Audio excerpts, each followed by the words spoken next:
क्या आपको लगता है कि जगत दीदी जो कर रही है वो क्या सही है? जी हाँ, इस समय मैं जगत दीदी के बारे में बोल रही हूँ, जो कि उन्होंने 12 लोगों को रिएक्शन चैनल्स को स्ट्राइक दिया है, बस महज इसलिए क्योंकि उन चैनल ने उनके सपोर्ट में आने से मना कर दिया।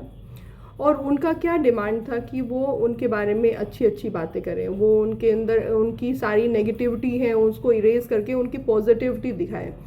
तो अगर उन्होंने रिएक्शन चैनल ने वो मानने से एग्री नहीं किया और चीज़ें इस तरह से वर्स हो गई, तो इसलिए उन्होंने रिएक्शन चैनल्स को स्ट्राइक दिया है। अभी हमेशा जगत दीदी अपने बारे में हमेशा सोचती हैं और वो हमेशा ये बोलती हैं कि मैं अब काम करूँगी, अपनी बेटी के लिए काम करूँगी, ये करूँगी क्योंकि मेरा घर तो इसी से चलता है।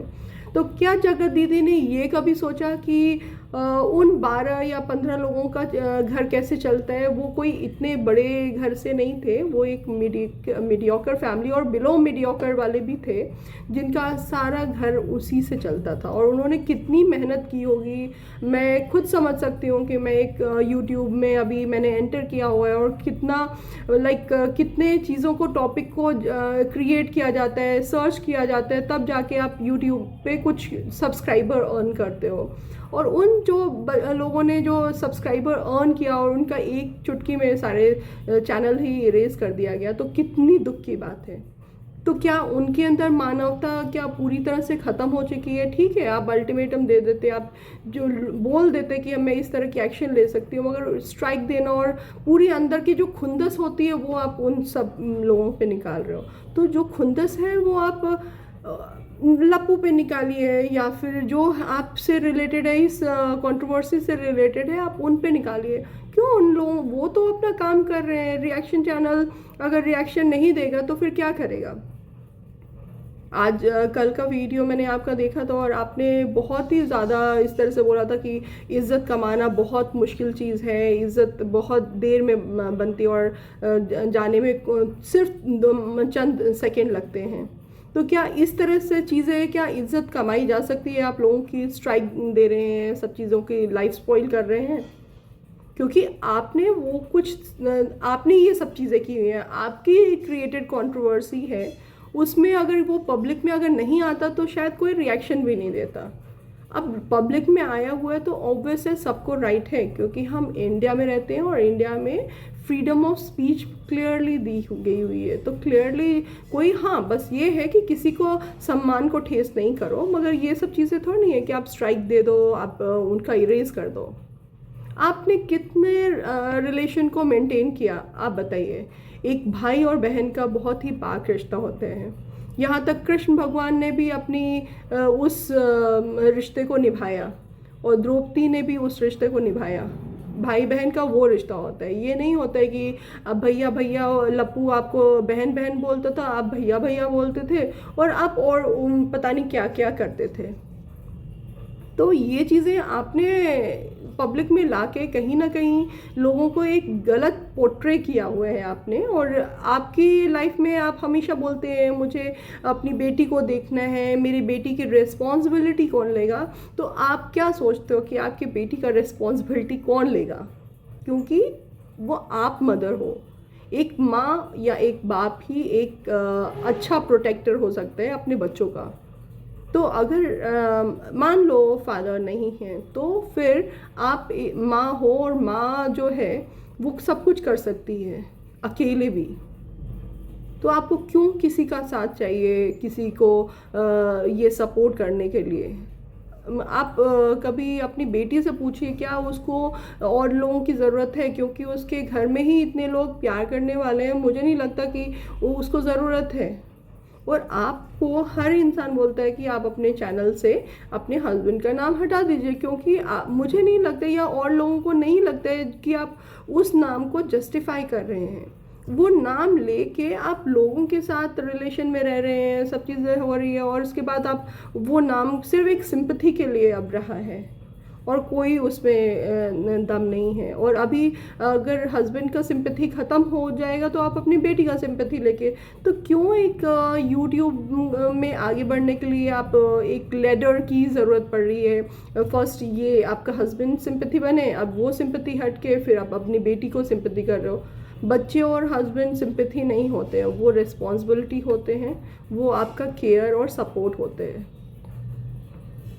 इस तरह की चीज़ें वाकई में जब आपके बारे में ये सब चीज़ें बोलेगी तो मैं बहुत ही ज़्यादा अपसेट और डिस्टर्ब भी थी कि इस तरह की चीज़ें आपके साथ हो रही है। बस जब मैं इस चीज़ के डीप में गई तो मुझे पता चला कि आप तो किसी वुमन, किसी आप औरत हो, आप दूसरी औरत की लाइफ कैसे स्पॉइल कर सकते हो। आपको लगता है कि दुनिया आपकी लाइफ स्पॉइल कर रही है, मगर आप भी तो कुछ महीने पहले आप किसी वुमन की लाइफ स्पॉइल कर रहे थे। उस लड़का, वो तो नालायक है, लप्पू बिल्कुल नालायक इंसान है। ये उसको, मुझे नहीं लगता कि वो कोई रिस्पॉन्सिबल पर्सन है, उसके अंदर कोई भी रिस्पॉन्सिबिलिटी नहीं है। जहाँ तक मैंने उसके वीडियोस को देखा, वो अभी भी एक छोटा बच्चा बन के रहे हैं। उसको यही लगता है कि मैं एक पुरुष हूँ और मैं सब कुछ कर सकता हूँ। जी नहीं, आपके भी एक दायरे हैं और उस दायरे में आप सब कुछ कर सकते हैं। और रही जगत दीदी की बात, तो जगत दीदी को ये स्ट्राइक नहीं देना चाहिए था। और जो लोगों की एटलीस्ट इमोशंस, लोग आपके इमोशंस को समझ रहे हैं। आप इतने दिनों से उनके साथ रिएक्शन चैनल बना रहे थे। अभी एक और रिएक्शन चैनल था जो कि लाइव आके कोई सक्सेना करके था, वो लाइव आके बता रहा है कि आपने उसको फ़ोन किया, आपने उसको बोला कि सुमित के लिए एक रिएक्शन वीडियो बनाओ, और उसने नहीं बनाया। तो उससे आप ब्लंटली बात करने लगे, उससे आप उल्टे पुल्टे चीज़ें बोलने लगे। तो क्यों ऐसे बोलने लगे? हर इंसान अपने अकॉर्डिंग वीडियोस बनाता है। अगर आपको मैं बोलूँ कि इसका वीडियो बनाओ, तो क्या आप बनाओगे? आपने इतने सारे रिएक्शन चैनल का कोलैबोरेट करके आप 1 मिलियन तक पहुंच गए, 1.35 मिलियन तक पहुंच गए हो। तो उसका थोड़े से तो रखिए कि आपके साथ कितने लोग सपोर्ट कर रहे हैं, कितने व्यूवर्स आपने सबको डिस्टर्ब करके रखा हुआ है। इवन मैं भी आपकी एक सब्सक्राइबर थी, मैं भी आपके साथ एक फुल सिंपैथी के साथ चलती थी। मुझे भी लगता था कि हाँ, इस लेडी को सपोर्ट की ज़रूरत है, but I was not knowing कि आप इस तरह से हो। ठीक है, आपके बारे में हम जनरली क्या होता है कि हम लोग पहले बॉलीवुड को इसीलिए बाइकआउट किया क्योंकि वहाँ पे बहुत गंदगी थी, वहाँ पे कोई रिलेशन समझा ही नहीं जाता था। और वही चीज़ अब यूट्यूब पे भी आ गया। अब हमने सोचा कि नॉर्मल लोग हैं, नॉर्मल अपनी वीडियोस बना रहे हैं, क्यों उन लोगों को सपोर्ट करना, क्यों नहीं हम नॉर्मल लोगों को सपोर्ट करें। अगर वो अपने कुछ टैलेंट ला रहे हैं, लोगों को दिखा रहे हैं, बहुत सारे टैलेंटेड लोग हैं यूट्यूब पे जो कि ऐसे शायद हम सर्च नहीं कर पाते, मगर यूट्यूब के हेल्प से हम ये सब चीज़ें सर्च कर रहे हैं। तो अपनी अच्छी चीज़ें दिखाते तो हम लोग भी खुश हो के आपको देखते। मगर आपके अगर कुछ एक ड्रॉबैक आ गया है और लोग आपके बारे में बोल रहे हैं तो आप उनको स्ट्राइक दे रहे हो, वो कोई जस्टिफाई नहीं है। आज मैंने देखा मनीषा अपने ससुराल आ चुकी है जो कि अंबाला में थी, और वो बेचारी बहुत रो रही है। क्यों रो रही है? वो विदाउट रीज़न रो रही है ना। उसकी लाइफ में जो इतनी सारी प्रॉब्लम आ रही है, ये किसकी वजह से आ रही है? आप भी वुमेन हो, एटलीस्ट मुझे समझ नहीं आता ह्यूमैनिटी किधर चली गई हुई है। एक इंसान ही एक इंसान की प्रॉब्लम नहीं समझ पाता, एक इंसान ही एक इंसान का दुश्मन बना हुआ है। Anyways, it's a very stressful topic, और इसको मैं और ज़्यादा स्ट्रेच नहीं करना चाहूँगी। और अगर नेहा आप तक ये वीडियो पहुंच रही है तो प्लीज़ आप रिएक्शन चैनल्स को स्ट्राइक मत दीजिए। क्यों?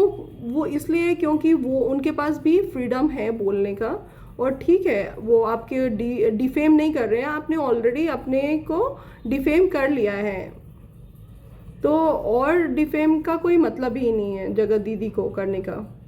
तो इसलिए thank you thanks for watching my channel and please अगर आप नए हैं तो subscribe my channel, it's a big support. नमस्ते।